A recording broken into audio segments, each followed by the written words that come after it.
Ladies and gentlemen, welcome back to the channel, and today I have a short little video regarding Call of Duty 2021. I know I said in my last video that it was going to be short and it ended up being about 15 minutes long, but this video should actually be a bit shorter because it basically just confirms some leaks and rumors that had come out previously.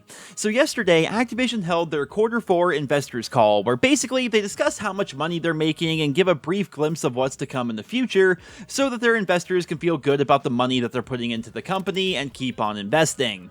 Well, during the part of the call where Activision was discussing the future, they did 100% confirm that Sledgehammer Games is in fact developing Call of Duty 2021. They also said it's going to be coming out this fall. They claim that the game is being built for next-gen consoles and PC, and they also claim that the game is looking great. Now, honestly, this is pretty much par the course for the Activision investor call previews. Like, are they ever going to say, yeah, the game's not really looking all that good right now, but we're doing our best. We're doing our best. Hopefully it'll be out on time. Like, they'll never say anything like that. Obviously, they're going to claim that the game is looking fantastic. But the interesting part about this news is that it does seem to confirm the previous leaks about Call of Duty World War II Vanguard, right? The leak was saying that the next game was going to be made by Sledgehammer Games. It was going to be called World War II Vanguard, and now we know for a fact from Activision, straight from the horse's mouth, that the next game is indeed going to be developed by Sledgehammer. Now, whether or not it's going to be a World War II title has yet to be confirmed, but chances are it's going to be. And what's also interesting is this news also seems to deny the rumors that Call of Duty 2021 was going to be delayed. The rumors were saying that the game was in a really bad place, that Sledgehammer's development was pretty much all over the place, as it was previously. If you guys recall, before Black Ops Cold War was a thing, Sledgehammer Games and Raven Software were co-developing a Cold War themed title. Apparently, development was really bad because Sledgehammer and Raven Software could not come together on one unified vision. The game was in a really bad place, and Activision had to step in and say, Treyarch, fix all this, and now we have Black Ops Cold War.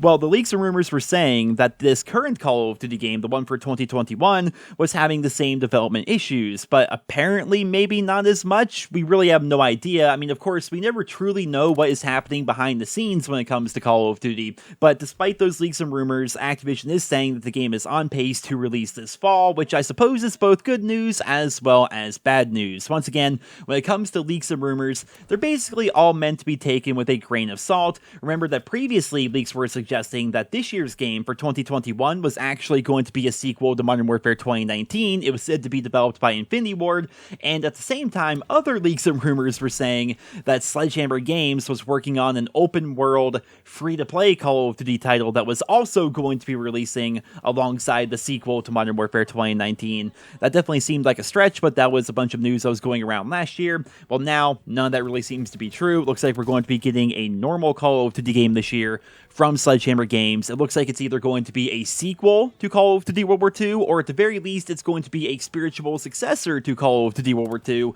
And honestly, in my opinion, World War II is a game that I really enjoyed a lot. I would honestly rank it as a top 5 Call of Duty title of all time, especially after the Division's overhaul, and especially with how much Sledgehammer Games was working with the community to make the game better.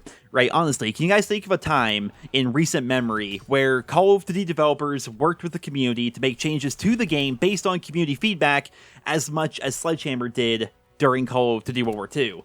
Like, it seems like Infinity Ward has been around for so long that they feel as though they know best almost, and as a result, they don't really make any significant changes to the game based on player feedback. Treyarch's kind of the same way. Like, if you look at Black Ops Cold War, right from day one, people were saying that the sniping is not balanced. Like, what pretty much everybody wants right now from snipers, whether you're a sniper or a non-sniper, everybody seems to agree that snipers should have their aim down sight speed increased, but as a result, add flinch to them to kind of give them balance, especially in game modes like Search and Destroy. But Treyarch is pretty much ignoring that completely, along with all the things in League play. Like, I still to this day don't know how League play even works. Like, apparently I'm in the Masters division, which is like the top whatever percent. I'm like, I barely play League play, and I barely win when I play League play, but I'm in the Masters? Like, how does that make any sense? And you look at it, it's like, how does this ranking system even make sense? I have no idea. Like, there's so many things about Black Ops Cold War I could go on and on that should be changed. People have been talking about ever since the alpha, yet they just keep ignoring it. Well, Sledgehammer's not like that. At least they weren't back during Call of Duty World War II. They may be different now, but back then anyway, they really listened to the community, and honestly, I feel as though Call of Duty World War II was a fantastic game. We had features like the headquarters, which was absolutely incredible, and I really hope they innovate upon that with this year's game. We had the Divisions system, which was a really innovative and interesting take on creative class. I think that could be interesting for this upcoming game. Weapon balance back in Call of Duty World War II was also really interesting because the time to kill was not as fast as an Infinity Ward game, but it wasn't as slow as a Treyarch game. It was kind of right there in the middle, and it made Sledgehammer's title feel really unique, and I feel as though Sledgehammer really made something special with Call of Duty World War II. And obviously some of you are going to disagree with that, but I think the overall lack of content that that game had at launch was a big deterrent for people to really give that game a second chance. But when the game kept going and as it progressed, it got better and better, and the hope right now, the dream anyway, is that World War II Vanguard releases with as much content and as many features as World War II had 6 months in, but given the recent track record of the Call of Duty franchise, I'm not going to be holding my breath on that one. All I know is I'm really interested to see how this game is going to turn out. Keep in mind, we still have 3 more seasons of Black Ops Cold War before this game even releases, not to mention the inevitable alpha and beta releases that we're going to be seeing in the coming months. So overall, I'm excited to see what Sledgehammer Games has come up with, and as always, I will do my best to keep you guys posted with all the news and all the details as soon as that information becomes available. But until then, I'm going to remain cautiously optimistic about the upcoming title that's going to be releasing this fall. But ladies and gentlemen, there you have it. That's pretty much the news for this video. I hope you guys all enjoyed it. If you did, consider leaving a like, leave your thoughts and feedback down in the comments, and I hope you guys all have a wonderful day.